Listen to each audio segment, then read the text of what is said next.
So on board Air Force One right now, Zach we've been told. and Hannah, we're going to send things.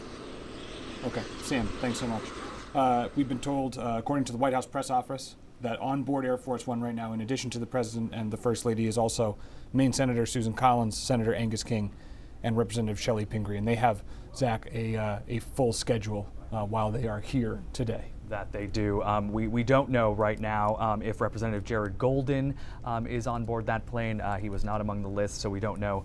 Of course, he's from Lewiston, represents the 2nd Congressional District. We just don't know if he plans to attend today's events. As far as that schedule is concerned, this is the time a little bit ahead of schedule, actually right about on time when the President and First Lady will arrive here. And then later today, he's going to meet with first responders. Then they'll be followed by some remarks and then meeting with the victims' families at around 5 o'clock.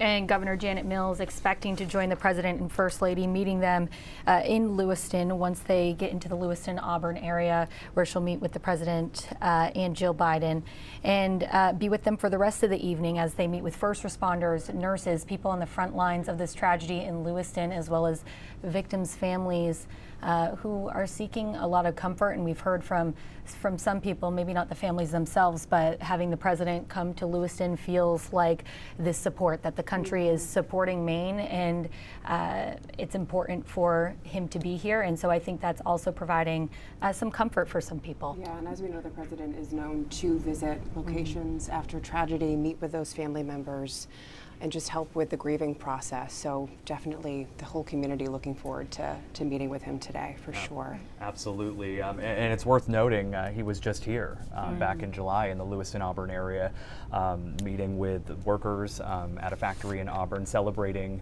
kind of their success story and talking about the economy. This is obviously a stark contrast to that. I do want to pull up, I believe we have all of our team standing by, because as we go throughout this evening, we'll be checking in at the locations all along the way for the President's visit.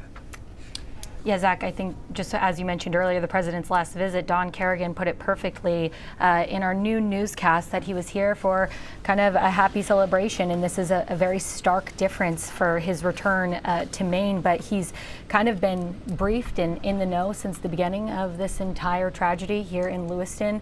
I know that he has had connections with a line on the phone with Governor Mills and Angus King, and they've been very involved the whole way. So as you can see, if you're just joining us now, Air Force One has just landed at the Brunswick Executive Airport.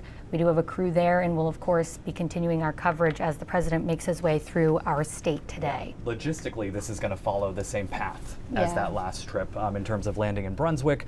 From here, they'll get in the helicopters, they'll go to the Lewiston Auburn Airport there, and then take the motorcade to those various locations, and then do the same thing on the way back home. Also there this evening, throughout this afternoon, Governor Mills expected to greet them once they land in Lewiston, as well as Auburn Mayor Jason Levesque and Lewiston Mayor Carl Shaleen.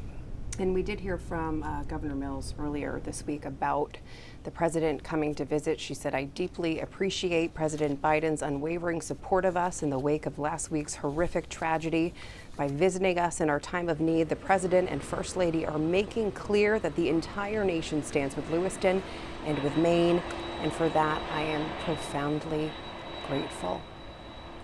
Seeing Air Force One starting to make its way